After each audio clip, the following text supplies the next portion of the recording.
I remember sitting down with Bill in Paris a couple of years ago, where the world was coming together to hammer out an agreement, a small agreement to save the planet, by taking meaningful action to tackle climate change. It's a threat that may define the contours of this century more than just about anything else. Here was the interesting thing. Bill saw this not simply as a challenge, but also as an opportunity. And I remember him in sort of a matter-of-fact way saying, well, we're going to just have to go ahead and invent some new technologies. Which I said, I agree, let's do that. Although he knows more than me about inventing new technologies. But his tone was, yes, this is hard, but we can figure it out. It's hard, but it can be done.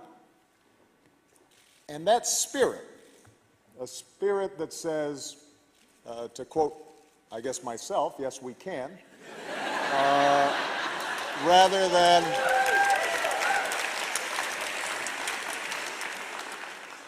that spirit, rather than a spirit of despair, is the motor by which we've been able to see real progress in reducing the pace of carbon emission increases here in the U.S.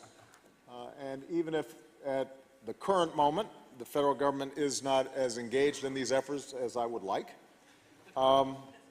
nevertheless, progress continues because of the efforts of people like Bill and a whole host of entrepreneurs and universities and cities and states. They are making change around energy policy in America separate and apart from what government is doing. And that gives me confidence that we can continue to make progress. And my broader point here is that you tend to believe when Bill says we can do something, that we can do it. And when all of you stand up and say this is something we can do, that spirit is infectious. And it's exactly what we need right now. We do face extraordinary challenges. You've heard of many of them in your discussions today. You know the nature of these challenges from your work. Growing economic inequality, a changing climate, terrorism, mass migration, still too much extreme poverty, still too many girls who are denied an education, the rise of nationalism and xenophobia, and a politics that says it's not we, but us and them. A politics that threatens to turn good people away from the kind of collective action that has always driven human progress. So these are real challenges, and we can't sugarcoat them. They're going to take a long time to solve. But that can't discourage any of us from the belief that individually and collectively, we can make a difference. We can make things better. And rather than be daunted by those challenges should inspire us and excite us, because it gives us an opportunity to make our mark on the world in ways that we haven't even yet scratched the surface of. We have to reject the notion that we're suddenly gripped by forces that we cannot control. We've got to embrace the longer and more optimistic view of history and the part that we play in it. And if you are skeptical of such optimism, I will say something that may sound controversial. I used to say this to my staff in the White House, young interns who would come in, any group of young people that I met with, and that is that by just about every measure, America is better and the world is better than it was 50 years ago, 30 years ago, or even 10 years ago. And I know that statement doesn't jibe with the steady stream of bad news and cynicism that we're fed through television and Twitter, but think about it. I was born, I mean, I know I have gray hair, but I don't consider myself that old. But I was born at a time when women and people of color were systematically, routinely excluded from enormous portions of American life. Today, women and minorities have risen up the ranks of business and politics and everywhere else. And even if we still have miles to travel and innumerable laws and hearts and minds to change, the shift in what this country is and what it means is astonishing, remarkable, and it's happened when you measure it against the scope of human history in an instant. Just since I graduated from college, crime rates, teen birth rates, dropout rates, the share of people living in poverty have dropped, and in some cases dropped dramatically. The share of Americans with college education is up, despite a massive global recession. In the final years of my presidency, the uninsured rate reached a new low. Median household income reached a new high. That's here in the United States. Worldwide, our progress is even more remarkable. And Bill can rattle off these statistics better than I can. But over the past 100 years, we've come from a world where only a small fraction of women could vote to a world where almost every woman can. Since the 1950s, the global average life expectancy has grown by more than 20 years. Since 1990, we have cut extreme poverty and childhood mortality in half. Keep in mind, I was in law school in 1990. It seems like yesterday. Since 2000, we've evolved from a world without marriage equality to one where it's a reality in more than 24 countries. All of this has happened in such a steady march that sometimes we have a tendency to take it for granted. But I often ask when I meet with young people, if you had to choose any moment in history in which to be born, and you didn't know in advance whether you were going to be male or female, what country you were going to be from, what your status was, you'd choose right now, because the world has never been healthier or wealthier or better educated or in many ways more tolerant or less violent than it is today. Fewer people are dying young. More people are living not only longer but better. More girls are in school. More adults can read. More children get the vaccines that they need. Despite the enormous conflicts that break our hearts around the world, it's demonstrable that fewer people are being killed in wars and conflicts than ever before. This would be the time you'd want to be, showing up on this planet. And these trends are real. They do not make us complacent, but they should spur us to action because it shows, despite the naysayers and the cynicism, that in fact change can happen. They're not the result of mysterious forces of chance. They happen because countless people, like you, toiling for many years, chose to make this progress. Some, like Bill and Melinda, have enormous wealth and influence. Others, like Justin Trudeau, who I know addressed you earlier, have formal political offices. But the majority of people who made these advances were citizens, doctors, nurses, entrepreneurs, clergy, moms, community leaders, activists, union leaders, who mobilized and organized and voted and innovated and pushed for change. And by the way, they knew at every step of the way that they would not get everything they wanted as fast as they wanted. They knew that progress required struggle and perseverance and discipline and faith.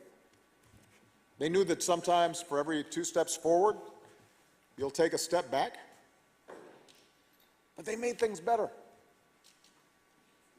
And this is something I always had to emphasize to my staff when I was president.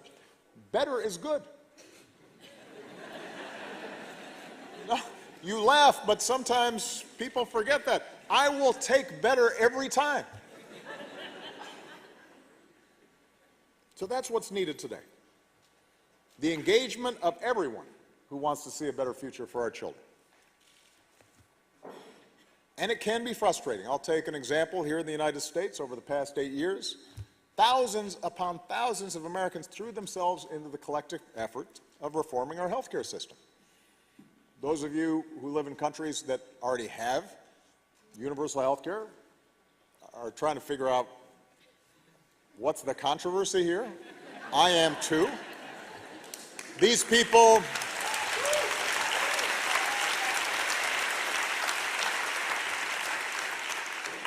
but you know, the folks who did the work, it wasn't just policy wonks, it wasn't just politicians.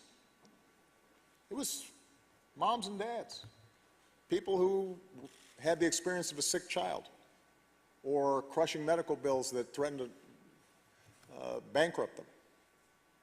Maybe a parent who was lost to cancer that, had that person got a regular checkup, might have been caught earlier. And those voices from every walk of life in every corner of the country, against all odds, made a difference. And for the first time, more than 90% of Americans know the security of health insurance.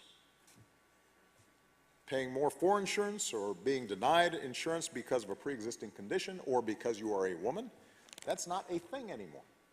We got rid of that. And people are alive today because of it, and that's progress. Now, the legislation that we passed was full of things that still need to be fixed. It wasn't perfect, but it was better.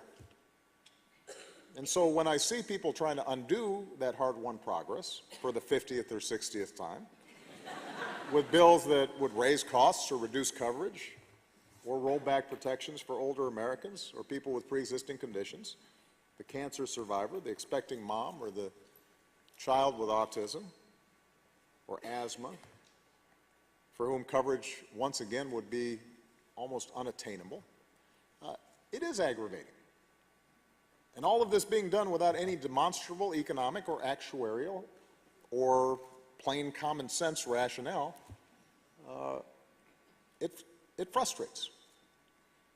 And it's certainly frustrating to have to mobilize every couple of months to keep our leaders from inflicting real human suffering on our constituents. But, you know, typically that's how progress is won and how progress is maintained on every issue. We have to stand up for each other, recognize that progress is never inevitable, that it often can be fragile, it's in need of constant renewal, and our individual progress and our collective progress depends on our willingness to roll up our sleeves and work, and not be afraid to work. So, in conclusion, each of us can make a difference, and I know I'm preaching to the choir here because otherwise you wouldn't be a goalkeeper. But many of you are young and maybe have only seen forward momentum and may not have seen backward momentum yet. Many of you may confront hurdles and roadblocks and disappointments in the future. And when that happens, that's the test. The test is not how do you feel when things are going good or when you are at a cool conference in New York with Bill and Melinda Gates and Will.I.am. Right? The test is when you're in the field and you're on the ground and you are doing work and people are resisting or misunderstanding or purposely undermining efforts that you know can make a difference. And how do you respond to that? And what I'm suggesting here today is that your response has to be to reject cynicism and reject pessimism and push forward with a certain infectious and relentless optimism. Not blind optimism, not one that ignores the scale and the scope of challenges, but that hard-earned optimism that's rooted in the stories of very real progress that have occurred throughout human history.